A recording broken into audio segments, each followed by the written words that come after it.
Aujourd'hui, nous allons parler d'une histoire qui est en train de défrayer la chronique actuellement et que je suis sûre que pour la plupart, vous connaissez déjà. Il s'agit de l'histoire qui se cache derrière le film Blind Side. Un film d'ailleurs que j'aimais beaucoup, mais alors vraiment beaucoup. C'est l'histoire d'un enfant abandonné par ses parents, recueilli à même la rue par d'autres parents, touchés par sa situation, qui le traiteront d'ailleurs comme leur propre enfant jusqu'à l'adopter. Et le conte de fées ne s'arrête pas là, puisque ce jeune garçon était par la suite devenu une superstar du football américain. J'ai pleuré devant le film, surtout pendant les 25 premières minutes. Bref, cette histoire incroyable avait fait un véritable carton au cinéma aux États-Unis et plus généralement dans le monde. Et quelle ne fut pas ma surprise de découvrir que derrière cette histoire presque magique se cache une sordide histoire. Et si ses parents adoptifs doux et accueillants n'étaient pas en réalité que d'immondes profiteurs. Et avouez que pour profiter d'un quasi-orphelin, il était plus exactement pupille de l'État, eh bien, il ne faut pas avoir d'âme, comme dirait Daria, triste monde cruel. On va essayer de tirer tout ça au clair. Découvrez aujourd'hui la triste histoire de Michael Oher.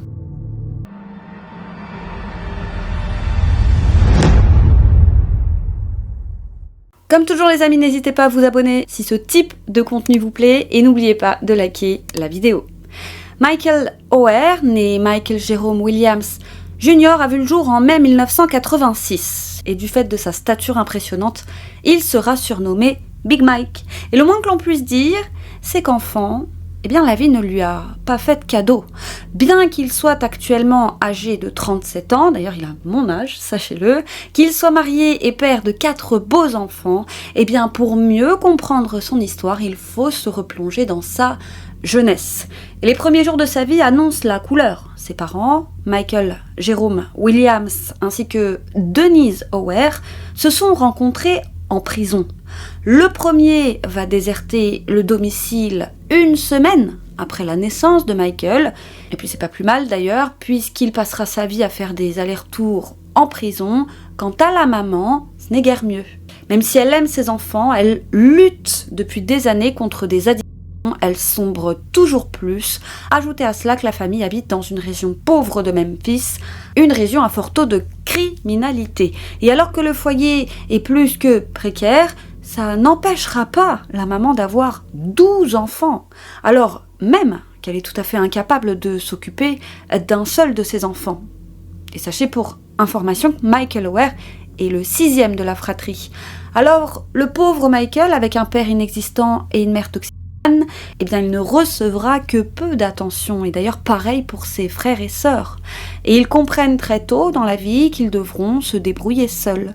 Se débrouiller pour trouver à manger, se débrouiller pour se vêtir. Bref, Michael ne s'en émeut pas plus que ça, après tout il n'a connu que ça, c'est sa normalité à lui, et c'est un taiseux de nature, il ne pleure pas sur son sort, il ne regarde jamais derrière lui. La résilience de ce petit bout de chou est hors du commun. Alors en roue libre, est-ce vraiment étonnant qu'il décroche l'école dès la primaire? Il redoublera d'ailleurs le CP, ensuite le CE1. La première fois qu'il ira en foyer et qu'il sera arraché à sa mère, c'est d'ailleurs à cette période, alors qu'il a seulement 7 ans. Il fera à terme plus de 11 établissements scolaires ses 9 premières années d'études, et pour pas grand-chose finalement, puisqu'à l'adolescence, il est pratiquement illettré. Et la petite famille finit par attirer l'attention des services sociaux, alors que Michael a 7 ans, comme je vous le disais, il décrète que les conditions de vie des enfants de cette famille sont indignes. Ainsi, les enfants seront régulièrement placés. De ce fait, Michael ira de foyer en foyer qu'il alterne avec son domicile, ou plutôt ce semblant de domicile. Mais dans leur malheur, les enfants ont de la chance, puisqu'ils se serrent les coudes. La fratrie fait même tout pour ne pas attirer l'attention des services sociaux, puisqu'ils sont terrorisés à l'idée d'être séparés. Mais Michael reconnaîtra qu'au moins dans ces foyers, même si ce n'était pas Byzance, il avait au moins la satisfaction d'avoir un minimum de sécurité, à savoir un lit pour dormir, un toit sur la tête et de quoi manger. Mais le petit Michael aime profondément sa maman, alors il s'enfuira automatiquement des foyers dans le simple but de pouvoir la retrouver. D'ailleurs, remarquez que le film ne parle que très peu, voire pas du tout, des frères et sœurs de Michael. Certains l'ont pourtant aidé au maximum de leur capacité, certes, et comme le dira Michael lui-même, sans eux, il n'aurait jamais pu s'en sortir aussi jeune. Les plus grands l'ont protégé, mais malheureusement, la fratrie finira par être dispersée aux 4 coins de la région, ce qui fait que Michael perdra contact très tôt, alors qu'il n'est encore qu'un enfant, avec certains. Bref, dans ces conditions, c'est objectivement un avenir peu reluisant qui semble attendre Michael, alors en échec scolaire et vivant dans un quartier malfamé. Mais ce que Michael ne sait pas encore, c'est qu'il a une bonne étoile. En réalité, plusieurs fées se sont penchées sur son berceau à la naissance. Alors certes, a priori, elles ont décidé qu'il aura les pires parents, mais elles lui ont tout de même donné un petit plus. Au fur et à mesure qu'il grandit, Michael devient une force de la nature. Il a un physique hors norme, avec son 1m93 et ses 141 kilos. Ado, il a l'allure d'un grand nounours, on dirait un homme, mais il n'est encore qu'un enfant. Mais ce n'est pas tout. Il est doté d'une force prodigieuse et ses capacités sportives semblent être sans limite.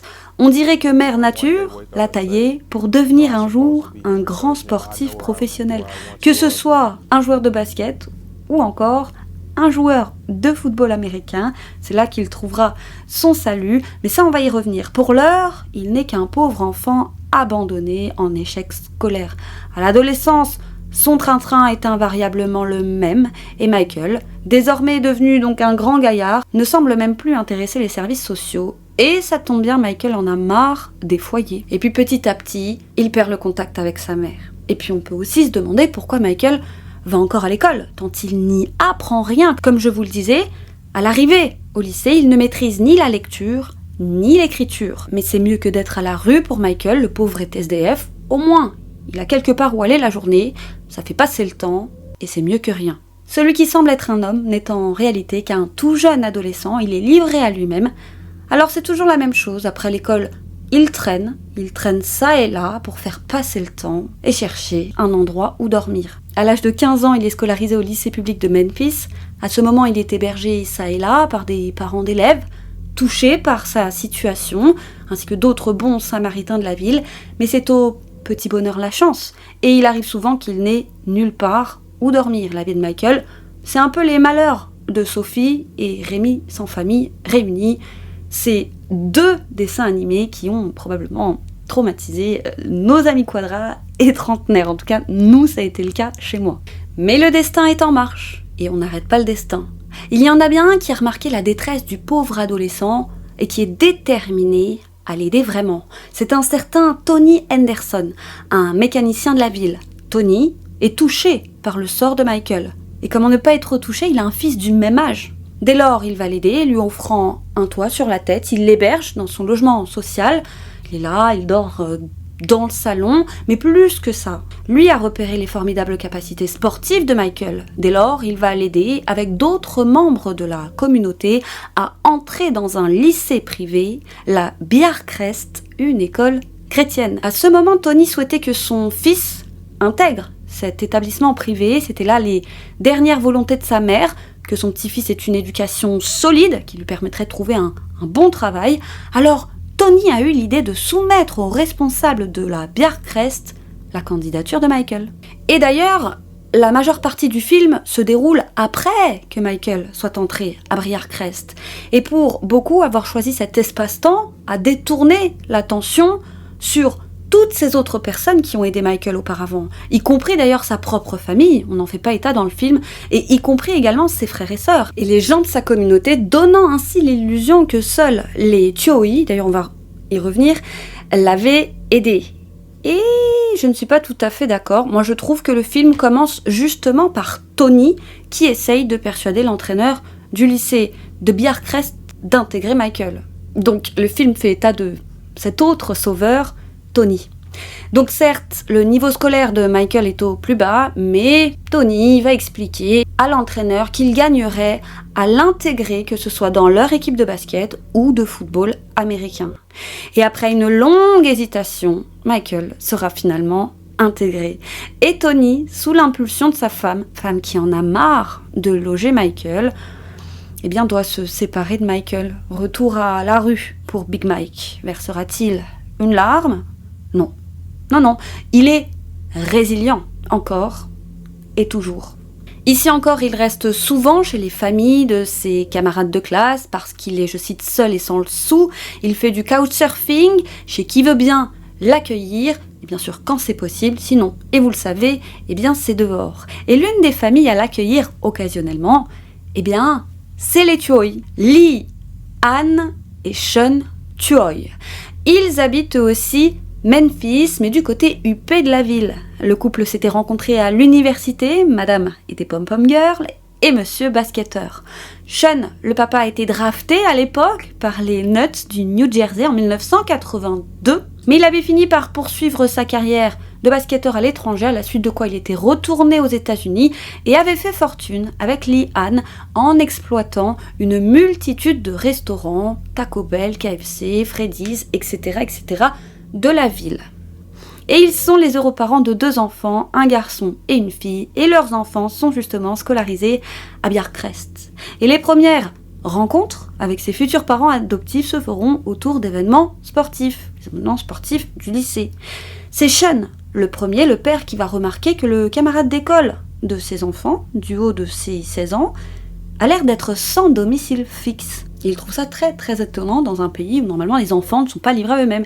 Il est vêtu de frusques, ses chaussures sont trouées, il se balade avec un t-shirt de rechange dans un pauvre sac plastique.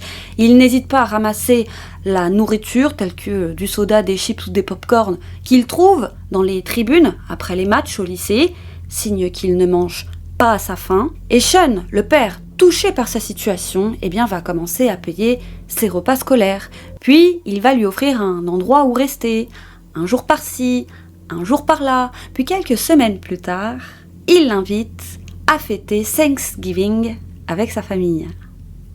Et face au désarroi du jeune homme, qui pourtant ne se plaint jamais, ne quémande jamais rien, eh bien, il décide en passant de lui acheter quelques vêtements. Et Michael est gêné, il n'est pas du genre profiteur. Ils font déjà tellement pour lui, mais on ne lui laisse pas le choix, et là, c'est Disneyland pour Michael. 2 paires de jeans, des t-shirts, et plus fou encore, il a 2 paires de chaussures maintenant. Lui, qui n'en avait toujours eu qu'une seule, et père qu'elle usait jusqu'à la moelle, avec des trous partout, bien, imaginez son bonheur. Il déclara à People Magazine en 2021 « Quand j'ai commencé à voir que j'avais 2 ou 3 paires de chaussures à porter à l'école, et que j'avais plusieurs pantalons, ma santé mentale a commencé à se renforcer. Je pouvais me concentrer sur l'école et mes notes ont commencé à augmenter. Je mangeais, donc je pouvais me concentrer sur d'autres choses que la faim. Et c'est là que j'ai vraiment commencé à exceller. » Michael éprouvera une gratitude sans limite pour ses sauveurs. Comment les remercier, lui qui n'a rien? Et le Graal arrive bientôt à l'été 2004, lorsque Lee Ann, la maman, lui demande de rester vivre avec eux. Fini la vie de errance pour Michael.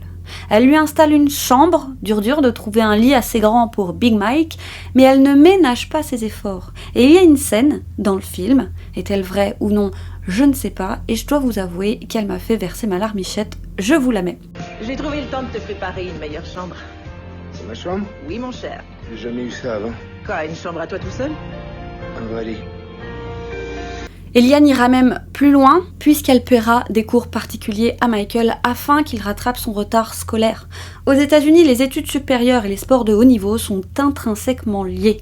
Il devra donc passer par la case université, mais avec un tel niveau scolaire, sachez qu'au moment où il a intégré le lycée, il présentait un QI de 80, l'équivalent d'un léger retard mental, disons une certaine lenteur d'esprit. Mais sachez que Mike est tout sauf retardé.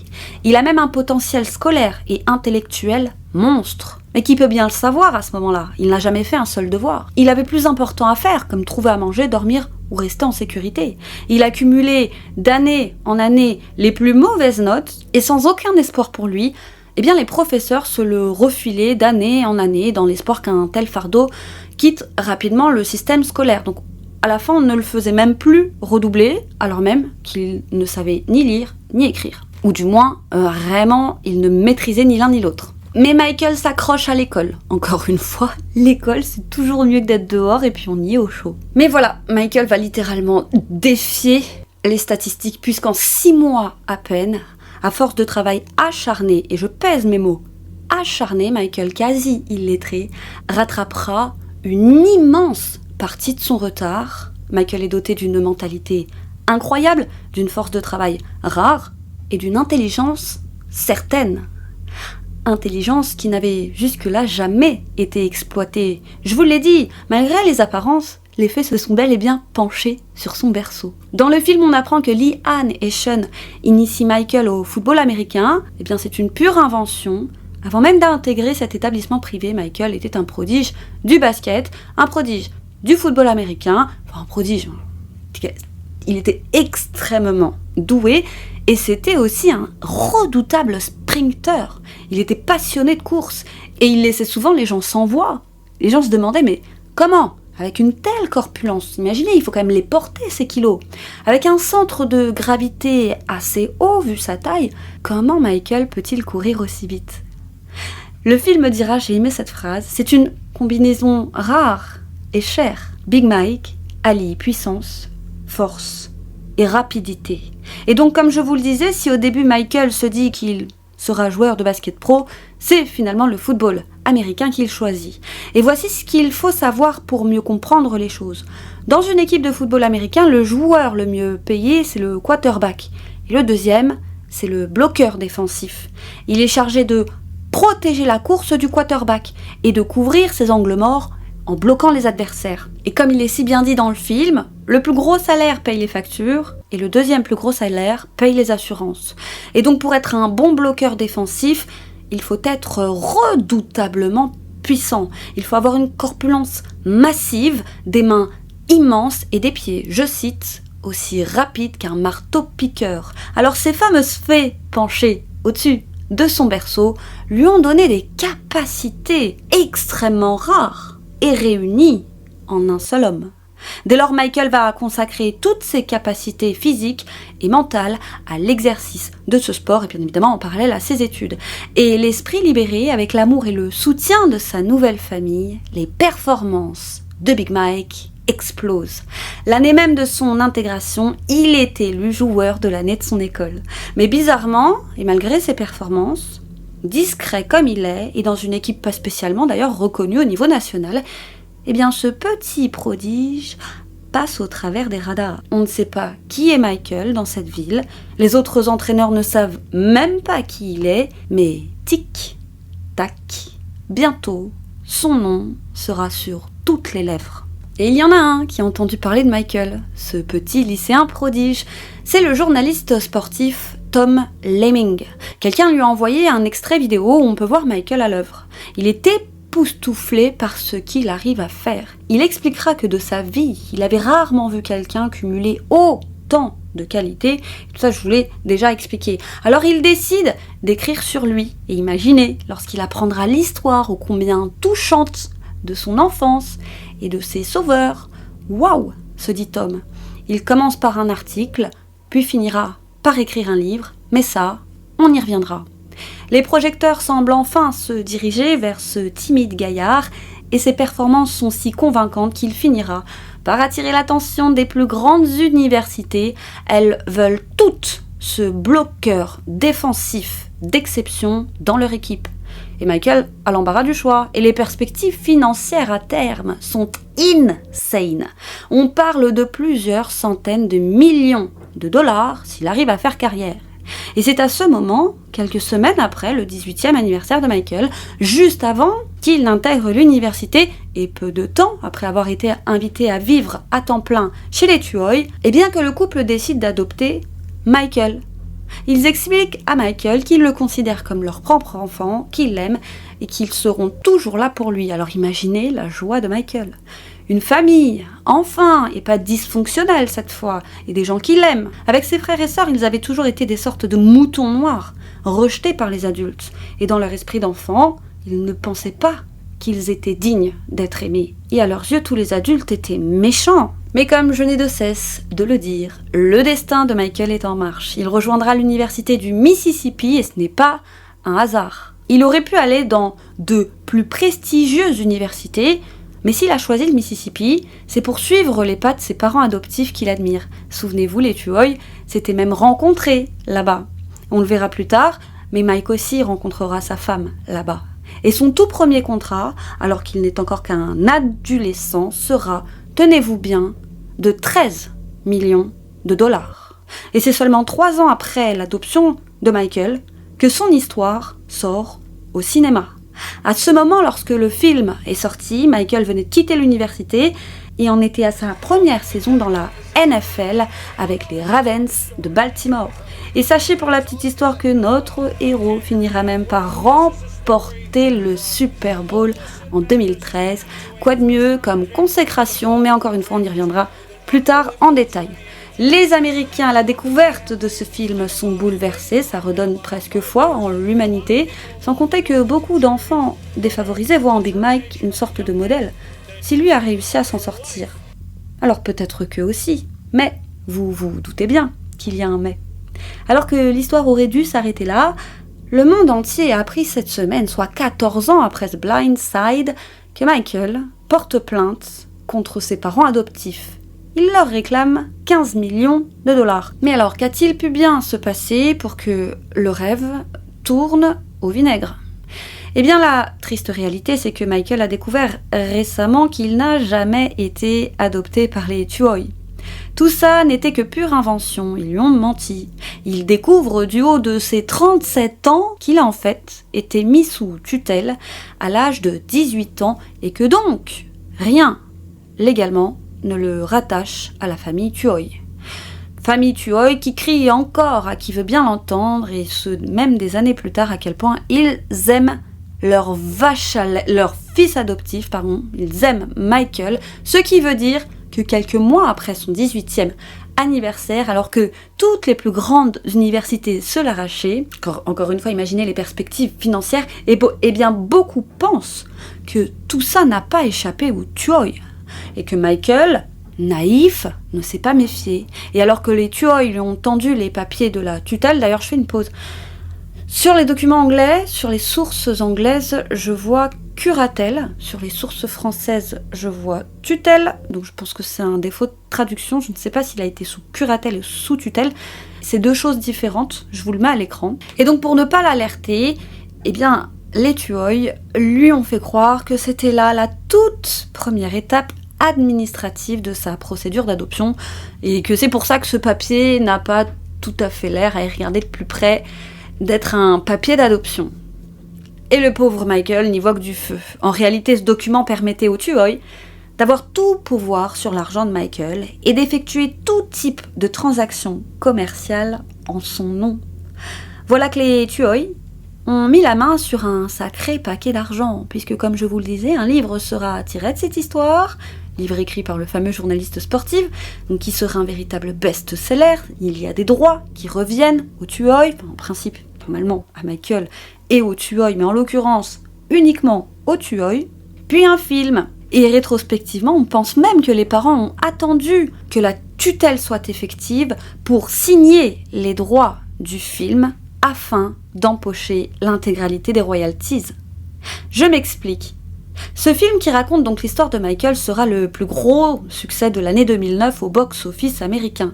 Il rapportera 300 millions de dollars de recettes, donc 80% de ses recettes sur le sol américain, puisque dans la plupart des pays européens, et d'ailleurs je n'ai absolument pas compris pourquoi, mais sachez que ce film sortira en direct tout DVD, et il est actuellement sur Netflix. Et il sera aussi un succès en Europe. C'est le monde en fait qui est touché par l'histoire de Michael. Français, Canadiens, Américains, Haïtiens, Marocains, que sais-je encore, aux 4 coins du monde, les gens découvrent avec émotion l'histoire de cet enfant abandonné qui a réussi jusqu'au firmament. Or, ce que l'on est en train de découvrir cette semaine, à savoir en août 2023, c'est que Michael, à cause de cette tutelle déguisée en papier d'adoption, eh bien, n'a jamais touché un centime. Pas le moindre dollar, tous les droits du film, 100% des droits reviennent légalement à Lee Han et Sean. Mais ce n'est pas ça le pire. Le pire, c'est que le couple s'est assuré qu'en cas de décès, seuls leurs 2 enfants biologiques hériteraient des royalties de ce film. Pas un sou pour Michael. Alors est-ce qu'on ne marche pas sur la tête? Imaginez le choc de Michael lorsqu'il a appris ça. Que même dans la mort, les Tuohy se sont arrangés pour qu'il ne touche rien. Et le comble, c'est qu'on a appris que cela faisait 10 ans en fait que Michael et les Tuohy ne se parlaient plus. Et si Michael n'a rien dit tout ce temps, c'est qu'il était sincèrement redevable de ce qu'ils avaient fait pour lui. Alors qu'on romance sa vie à la sauce hollywoodienne, passe encore. Qu'on le fasse passer pour un crétin à la rigueur. Qu'il ne touche pas 1 euro. Après tout, il est riche. Mais il y a des limites à tout. On le sait, l'argent monte à la tête des gens. Et toutes ces années, les Tuohy n'ont eu de cesse de mentir et de commercer sur son dos. Le pompon restant la fausse adoption. C'est d'ailleurs à la sortie de Blind Side que les relations entre Michael et les Tuohy vont commencer à se détériorer. Michael n'a pas compris pourquoi il était dépeint comme quelqu'un de mentalement limité. Et quand il a appris que tout le monde avait touché son petit chèque, y compris son frère et sa sœur, enfin son faux frère et sa fausse sœur, les parents, leurs 2 enfants biologiques, sont légalement sur le contrat et ont touché de l'argent. Et Michael, ouelou. Et donc c'est tout naturellement que Michael a commencé à se méfier. Il n'a pas trouvé ça juste et encore moins digne de parents aimants. Dès 2013, le public remarque d'ailleurs la présence des Tuohy au Super Bowl, donc a priori tout roule. Super Bowl, comme je vous le disais, remporté par l'équipe de Michael. Là, c'est la consécration suprême. Et le temps de cette victoire, il devient le meilleur bloqueur défensif du pays.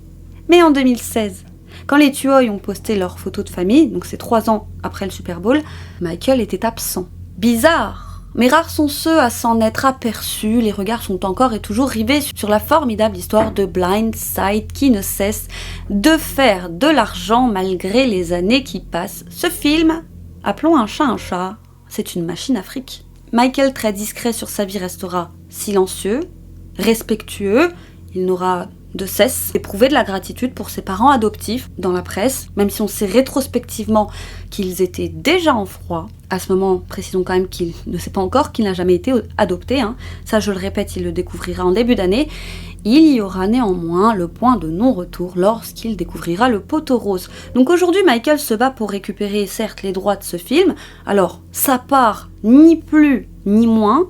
Tout un chacun a le droit à sa part, mais lui aussi. Et comme je vous le disais, Michael est un homme richissime. Sa retraite a été prise même en 2017. Il n'a plus à travailler de sa vie. Et il se lancera entre autres choses et à corps perdu dans l'associatif pour venir en aide aux enfants livrés à eux-mêmes.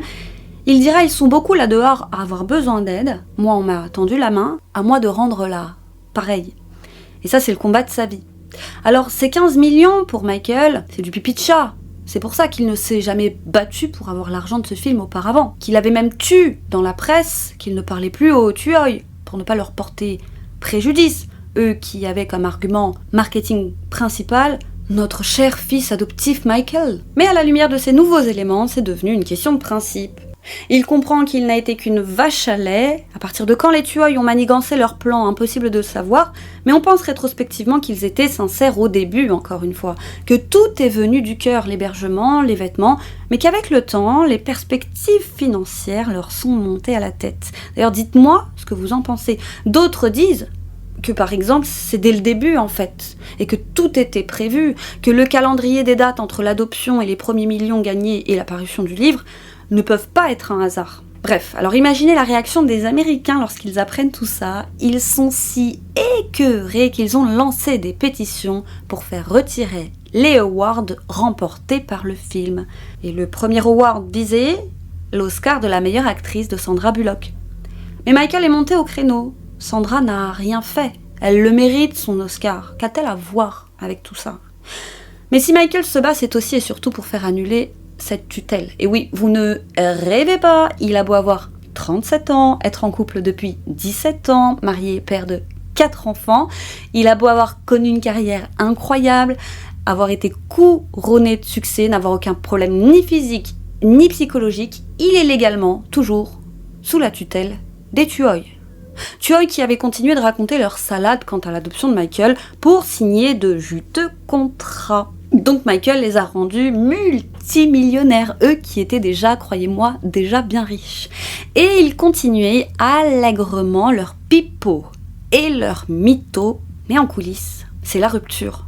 Le comble de l'audace revient à la mère de famille, Lee-Ann, qui précise sur son site de décoration d'intérieur que Michael est, je cite, son fils adoptif. Et on peut lire sur sa bio Insta, je ne sais pas si c'est toujours le cas, mais qu'elle est, je cite, mère de 3 enfants formidables. 3 enfants. Selon la loi, 2. Si vous voyez le verre à moitié plein, 2,5. Voilà, c'est pas trop. Et puis elle est complètement illégale, cette tutelle. Rappelons d'ailleurs le principe d'une curatelle ou encore d'une tutelle. Ce sont des mesures de protection juridique pour les personnes vulnérables. La différence principale d'ailleurs est que la tutelle est une mesure de représentation qui assiste la personne dans tous les actes importants de sa vie civile, tandis que la curatelle est une mesure d'assistance qui contrôle les actes de la personne et qui nécessite une double signature sur les actes. En d'autres termes, les tueurs peuvent faire des affaires en son nom et contrôler son argent. Et c'est triste, parce qu'une curatelle prive un adulte de son droit de jouir librement de ses finances, ou même de prendre des décisions médicales. Imaginez. Donc aux yeux de la justice, Michael n'est pas en mesure de s'occuper de lui-même. Et ça, c'est insultant pour Michael. Et là, c'est trop. Lui, d'ordinaire si discret, s'est saisi de la justice. Et face au tollé qu'a provoqué cette histoire, le couple Tuohy a immédiatement calmé la tempête et indiqué abandonner d'eux-mêmes la curatelle de Michael. Eh bien, il était temps. Et je vais d'ailleurs vous raconter une petite anecdote. Lorsque Britney Spears a été mise sous tutelle, flairant le bon filon, l'équipe de sa tutelle a commencé à lorgner sur une autre pop star, un peu border à cette époque, une certaine Lindsay Lohan.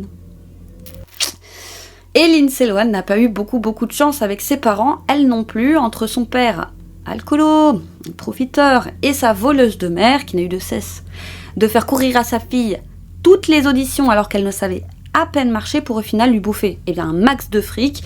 L'équipe de Britney s'était discrètement mise en relation avec le père de Lindsay.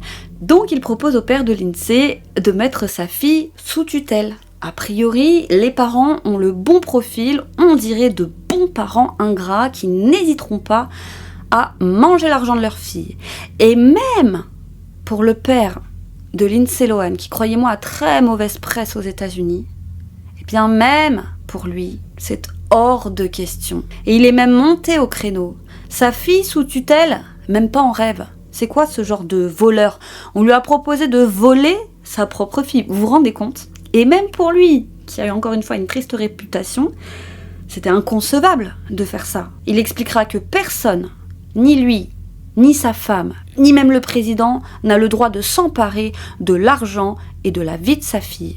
Donc il y a un vrai business de la tutelle. Et quand les tuteurs escrocs sont révélés au grand jour, depuis l'affaire Free Britney, ils abandonnent en 4e vitesse leur mandat de tuteur pour éviter de s'attirer les foudres du peuple. Et les Américains, ça, ils laissent plus du tout passer. Eh bien, c'est ce qu'ont fait les Tuohy. Or, avant Free Britney, sachez, et ça je le pense, je peux pas l'affirmer, mais qu'ils seraient probablement restés accrochés comme des sangsues envers et contre tout à cette tutelle. Après tout, money is money, mais désormais les Américains savent, et le jeu n'en vaut plus la chandelle pour ces tuteurs escrocs, tant derrière ils sont pourchassés. Rends l'argent, comme dirait ma sœur et nombre d'Américains. Bref, le couple Tuohy a depuis répondu aux accusations de Michael. Sean le papa a déclaré « C'est bouleversant de penser que nous aurions gagné de l'argent avec n'importe lequel de nos enfants. Ma famille est dévastée par les affirmations de Michael. » Et ce que Michael retient, c'est surtout qu'il ne fait pas officiellement partie de la famille, contrairement à ce qu'on lui a fait croire. Alors mon fils ceci, mon fils cela, ça va 2 minutes. Ce qu'il exige aujourd'hui, c'est qu'un juge force le couple à divulguer tout l'argent qu'ils ont gagné en utilisant son nom et sa licence. Et aussi et surtout, cette procédure vise à leur interdire d'utiliser à l'avenir son nom. Sean Tuohy, le père, a justifié cette absence d'adoption. Il a déclaré avoir entamé une procédure d'adoption à la demande de la NCAA, qui est l'association qui fixe les règles du football universitaire, afin de pouvoir légalement financer les études du jeune homme, mais que ce dernier étant trop âgé à l'époque, en l'occurrence 18 ans, il avait dû se rabattre sur une procédure de tutelle. Ceci explique cela, selon lui. Mais ces paroles ne vont pas calmer la vindicte populaire, bien au contraire, une extrême majorité des Américains prennent le parti de Michael. Eh bien, l'avocat des Tuohy a décidé de contre-attaquer de manière spectaculaire le mercredi 16 août.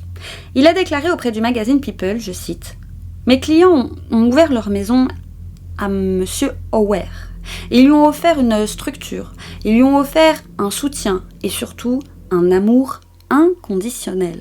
Et en guise de remerciement, il a menacé mes clients, y compris en disant qu'il raconterait une histoire négative à leur sujet dans la presse, à moins qu'il ne lui verse 15 millions de dollars. » Voilà donc Michael accusé d'être un maître chanteur.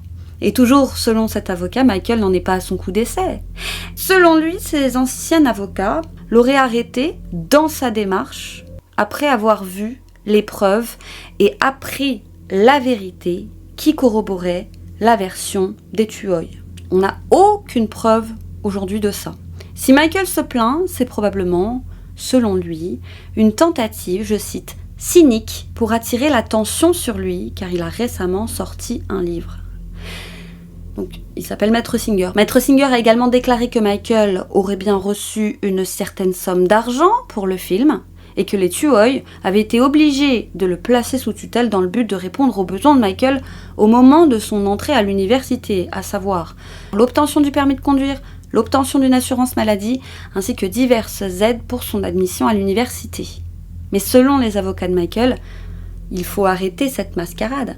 Du haut de ses 18 petites années, Michael a fait confiance aux Tuohy et a simplement, je cite, signé là où on lui a dit de signer. On estime que les Tuohy ont gagné 700 000 $ juste avec les recettes du film, parents et enfants biologiques, et Michael, eh bien, il a gagné du vent et de l'espoir, mais pas $1. Et là-dessus, les parties se contredisent, comme vous le savez. C'est la justice qui tirera tout ça au clair, et tout ça, c'est comptable. Donc ça, c'est facilement vérifiable. On saura donc qui ment. Vous connaissez le principe, la vérité et l'escalier.